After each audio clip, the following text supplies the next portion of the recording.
अस्सलाम वालेकुम रहमतुल्लाहि व बरकातुहू। शाम के इनकलाब पर सबसे बड़ा सवाल यह है कि इस इनकलाब से फ़लस्तीन का फ़ायदा होगा या नुकसान होगा, इज़राइल का फ़ायदा होगा या नुकसान होगा।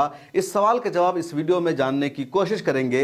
इसके अलावा यह भी बताएंगे कि हमास किसके साथ है। इस पूरे वाक़या पर, इस पूरे क्राइसिस पर हमास का क्या रद्द अमल सामने आया है, तालिबान का क्या रद्द अमल सामने आया है, और दुनिया भर के जो ममालिक हैं जो फ़लस्तीन के साथ यकजहती रखते हैं, फ़लस्तीन के साथ खड़े नज़र आते हैं, उनकी इस पर क्या सोच है।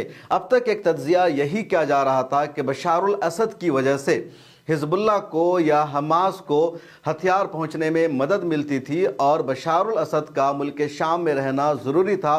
कोई और अगर हुकूमत वहां आ जाती है तो वो हुकूमत इजराइल के साथ समझौता कर लेगी, अमेरिका के साथ समझौता कर लेगी, और फ़लस्तीनी तंजीमों को, हमास को उस तरह की मदद नहीं मिल पाएगी। एक नैरेटिव अब तक पेश किया जा रहा है, लेकिन यह मुकम्मल तौर पर सच और हकीकत पर मबनी नहीं है, बल्कि नैरेटिव भी सामने हो सकता है कि जो नया ग्रुप आएगा, जो नए लोगों की मुल्क शाम में हुकूमत बनेगी, तो वो लोग फ़लस्तीन की हिमायत करेंगे, हमास के साथ खड़े नज़र आएंगे, और ये लोग हथियार पहुँचाने में भी मदद फराहम करेंगे, हर तरह का सपोर्ट करेंगे। बशारुल असद की हुकूमत में सिर्फ इतना था कि हथियारों की फराहमी में एक मदद मिलती थी, लेकिन इसके अलावा किसी भी तरह का सपोर्ट मुजाहिदीन के ग्रुप को, फ़लस्तीनी कॉज के लिए लड़ने वालों को नहीं मिल पाता था। पिछले 14 महीना की लड़ाई में आपने कहीं भी बशारुल असद का नाम नहीं सुना होगा, शाम की आर्मी को आपने कहीं पर नहीं देखा होगा। इजराइल और अमेरिका की तरफ से शाम में मुख्तलिफ इलाकों पर हमले हो रहे थे, लेकिन कभी भी बशारुल असद ने उसका जवाब नहीं दिया। अब जो नया ग्रुप है, नए लोगों की हुकूमत बनेगी, तो लोग जवाब भी देने की ताकत रखते हैं और जवाब देंगे। सबसे अहम बात यह है कि हमास का बयान सामने आ गया है। हमास ने हिमायत की है मुजाहिदीन के ग्रुप की, उन लोगों की जिन्होंने बशारुल असद को माजूल किया है, तख्ता पलटने का काम किया है। इस पूरे ग्रुप का हमास ने खैर मकदम किया है। हमास ने कहा कि शाम की तमाम अवाम को इक़्तिदार में हिस्सेदारी मिलनी चाहिए, और जो अवाम की ख्वाहिश है वही होना चाहिए, और फ़लस्तीन के हक़ में बेहतर है। हमें उम्मीद है कि शाम की जो नई हुकूमत कायम होगी वो फ़लस्तीन के साथ खड़ी नज़र आएगी। ये हमास का लगातार बयान सामने आया है। इसके अलावा हमास के जो ऑफिशियल चैनल्स है, हमास के जो ज़राए हैं, हमास की जो टीम है, उन लोगों की तरफ से भी लगातार इसको वेलकम किया जा रहा है, इसका खैर मकदम किया जा रहा है। तालिबान ने भी अपना स्टेटमेंट जारी किया और तालिबान ने भी इस ग्रुप की हिमायत की है, इनका खैर मकदम किया है, अच्छी अलामात का इन्होंने इजहार किया। और तालिबान का कहना है कि हमें उम्मीद है कि शाम में जो नए लोगों ने इनकलाब बर्पा किया है, तो लोग इस्लाम के जमहूरी निज़ाम को मुतारफ़ कराएंगे, कुरान और हदीस के मुताबिक सियासत करेंगे, और दुनिया में इस्लाम का सियासी परचम बुलंद होगा। तालिबान ने भी इस तरह की प्रेस रिलीज जारी की है। दूसरी तंजीमों की तरफ से भी इस तरह का स्टेटमेंट सामने आया है। काबुल से तो बाज़ाब्ता जश्न मनाने की वीडियो सामने आई है, फ़लस्तीन के कुछ इलाकों से जश्न मनाने की वीडियो सामने आई है। तो ये जो नैरेटिव लगातार पेश किया जा रहा था कि बशारुल असद के खात्मा के बाद मुल्क शाम में जो नई हुकूमत कायम होगी, तो उसकी वजह से फ़लस्तीनी कॉज को नुकसान पहुँचेगा, हमास को नुकसान पहुँचेगा, और हमास इसके साथ नहीं है या हमास इससे एग्री नहीं करेगा, ये सरासर गलत है। क्योंकि नई हुकूमत भी हमास के साथ खड़ी होगी, फ़लस्तीन के साथ खड़ी होगी, बल्कि नई हुकूमत गोलान हाइट से इजराइल का कब्जा हटाने की भी कोशिश करेगी। हमास ने प्रेस रिलीज जारी करके बाज़ाब्ता तौर पर खैर मकदम किया है।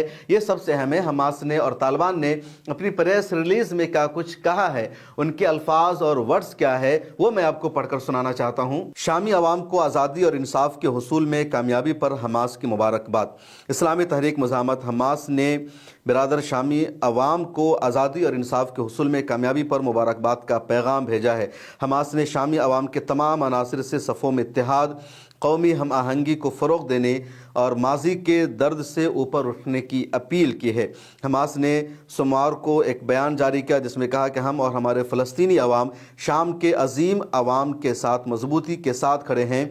हम शाम के इत्तेहाद और उसकी सरजमीन की सालमियत, शामी अवाम के एहतराम, उनकी मर्ज़ी, उनकी आज़ादी और उनके सियासी इंतखाब की तायीद करते हैं। हमास ने इस बात पर भी ज़ोर दिया कि बरादर शामी अवाम अपने तमाम तबक़ात के साथ अपने कौमी इत्तेहाद, भाईचारे और रवादारी के जज्बे के साथ तमाम चैलेंजेस पर काबू पाने और इस नाजुक मरहले को अबूर करने की सलाहियत रखते हैं।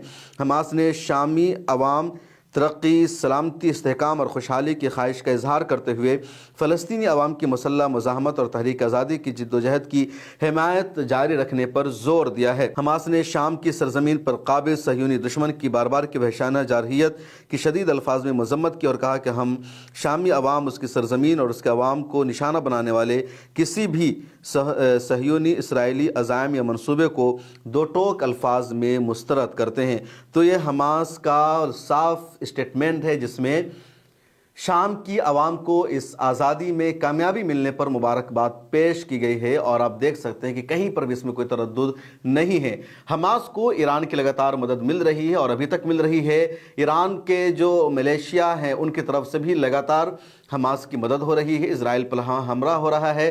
ابھی ایک تازہ رپورٹ یہ آئی ہے کہ یمن کے حوثیوں نے اسرائیل پر ڈرون حملہ کیا ہے اور اسرائیل کا بڑا نقصان ہوا ہے۔ تو ایران ابھی تک حماس کے ساتھ آگے بھی رہے گا، اور خود ایران بشار الاسد کی حکومت کے خلاف تھا۔ ملر ٹائمز پر تسلیم رحمانی صاحب کا میں نے ایک انٹرویو کیا، اس کو آپ دیکھیں گا، جس میں انہوں نے بتایا کہ ایران کی بھی پالیسی یہی تھی کہ بشار الاسد کی حکومت نہ رہے، اس لیے ایران نے بھی کسی طرح کی کوئی مدد نہیں کی۔ روس کی جو مدد بشار الاسد کی حکومت کو مل رہی تھی وہ ایران کی وجہ سے مل رہی تھی، ایران نے نہیں چاہا تو مدد نہیں ملی اور بشار الاسد کے ظلم کا خاتمہ ہو گیا۔ تو حماس پوری طرح بشار الاسد کے خلاف، اور جو فلسطینی جو شام کے عوام ہیں ان کے ساتھ ہے، اور یہ میں پریس ریلیز میں نے آپ کو پڑھ کر سنایا۔ اسی طرح طالبان نے کیا کچھ آفیشیلی کہا ہے، طالبان کے الفاظ کیا ہے، وہ میں آپ کو پڑھ کر سناتا ہوں۔ امارت اسلامیہ افغانستان کی وزارت خارجہ نے شام کی تازہ ترین پیش رفت، جس کے دوران جنگ اور عدم استحکام کا عنصر ختم ہو گیا ہے اور دارالحکومت یعنی راجدھانی دمشق میں تحریر الشام کے وفد کی قیادت میں شامی عوام کے ہاتھوں میں چلا گیا، اس تحریک کی قیادت اور لوگوں کو مبارکباد پیش کرتے ہیں اور امید ظاہر کرتے ہیں کہ انقلاب کے باقی مراحل کو اسی طرح سنبھالیں گے کہ ان کے پاس ایک پرامن، متحد اور مستحکم سسٹم اور نظام ہو۔ امید ہے کہ اقتدار کی منتقلی کا جو عمل ہے اس طرح آگے بڑھے گا جس کے نتیجے میں شام کے تمام عوام کی امنگوں کے مطابق ایک آزاد اور قابل خدمت اسلامی نظام کا سنگ بنیاد رکھا جائے گا۔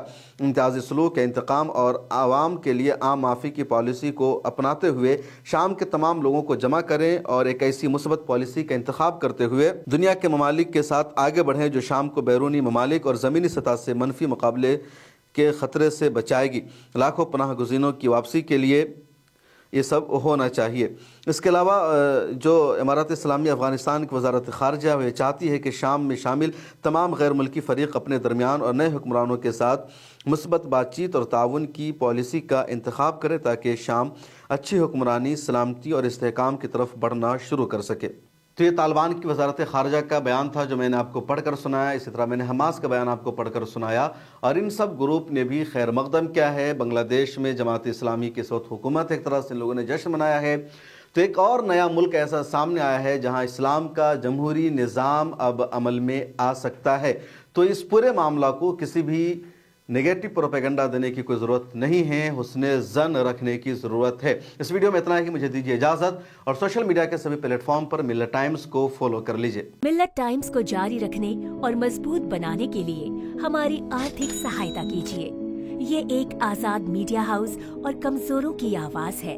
آپ ہمیں دیکھیں، سنیں، پڑھیں اور ہر مہینے زیادہ نہیں، صرف 100 روپے سے مدد کریں۔ ڈیٹیلز ڈسکرپشن میں موجود ہیں۔